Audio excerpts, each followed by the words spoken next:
اعوذ باللہ من الشیطان الرجیم بسم اللہ الرحمن الرحیم۔ دین و اس ٹی وی کے ناظرین، السلام علیکم ورحمۃ اللہ وبرکاتہ۔ آج ہم اس ویڈیو کے اندر اصحاب فیل کا واقعے کا تذکرہ کریں گے۔ سورہ فیل قرآن مجید کی ایک پوری سورت ہے جس کے اندر اللہ رب العزت نے اصحاب فیل کا واقعہ بیان کیا ہے۔ حضور نبی کریم صلی اللہ تعالی علیہ وسلم کی پیدائش سے پہلے کا یہ واقعہ ہے۔ حضور نبی کریم صلی اللہ تعالی علیہ وسلم کی پیدائش سے صرف 25 دن پہلے یمن کا بادشاہ ابرہ ہاتھوں کی فوج لے کر کعبہ ڈھانے کے لیے مکے پر حملہ آور ہوا تھا۔ اس کا سبب یہ تھا کہ ابرہ نے یمن کے دارالسلطنت صنعاء میں ایک بہت ہی شاندار و عالی شان گرجا گھر بنایا اور یہ کوشش کرنے لگا کہ عرب کے لوگ بجائے خانہ کعبہ کے یمن آ کر اس گرجا گھر کا حج کیا کرے۔ جب مکہ والوں کو یہ معلوم ہوا تو قبیلہ کنانہ کا ایک شخص غیظ و غضب میں جل بھن کر یمن گیا اور وہاں کے گرجا گھر میں پخانہ کر کے اس کو نجاست سے لت پت کر دیا۔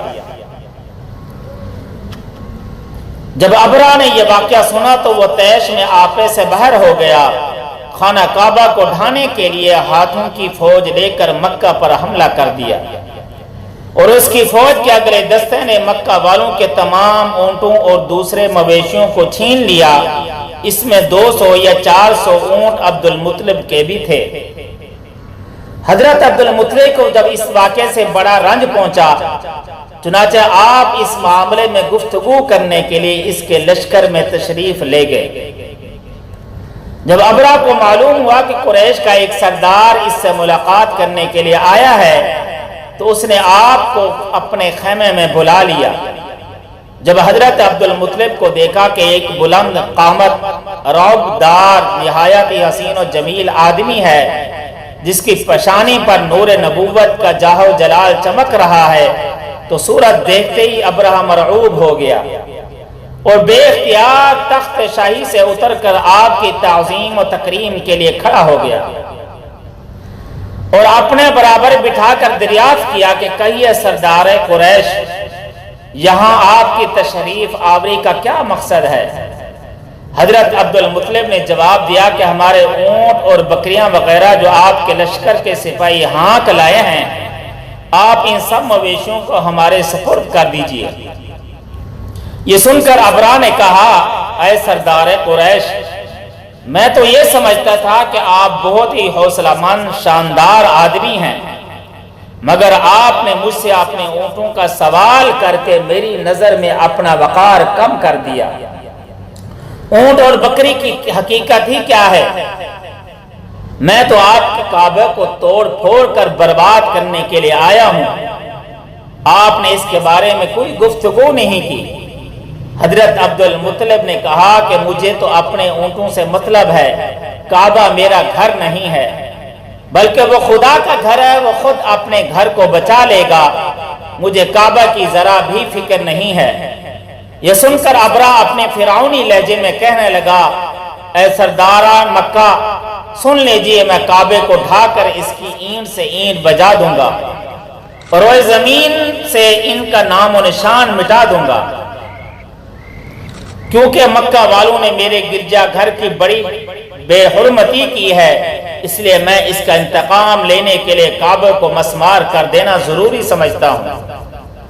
حضرت عبد المطلب نے فرمایا کہ پھر آپ جانے اور خدا جانے، میں آپ سے سفارش کرنے والا کون ہوں؟ اس گفتگو کے بعد ابرہ نے تمام جانوروں کو واپس کر دینے کا حکم دے دیا اور عبد المطلب تمام اونٹوں اور بکریوں کو ساتھ لے کر اپنے گھر چلے آئے اور مکہ والوں سے فرمایا کہ تم لوگ اپنے اپنے بال مویشیوں کو لے کر مکہ سے باہر نکل جاؤ اور پہاڑوں کی چوٹیوں پر چڑھ کر اور دروں میں چھپ کر پناہ لو۔ مکہ والوں سے یہ کہہ کر پھر خود اپنے خاندان کے چند آدمیوں کو ساتھ لے کر خانہ کعبہ میں گئے اور دروازے کا حلقہ پکڑ کر انتہائی بے قراری اور گریہ زاری کے ساتھ دربار الہی میں اس طرح دعا مانگنے لگے، اے اللہ بے شک ہر شخص اپنے اپنے گھر کی حفاظت کرتا ہے،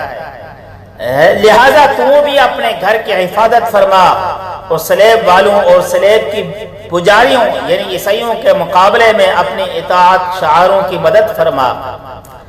حضرت عبد المطلب نے یہ دعا مانگی اور اپنے خاندان والوں کے ساتھ لے کر پہاڑ کی چوٹی پر چڑھ گئے، خدا کی قدرت کا جلوہ دیکھنے لگے۔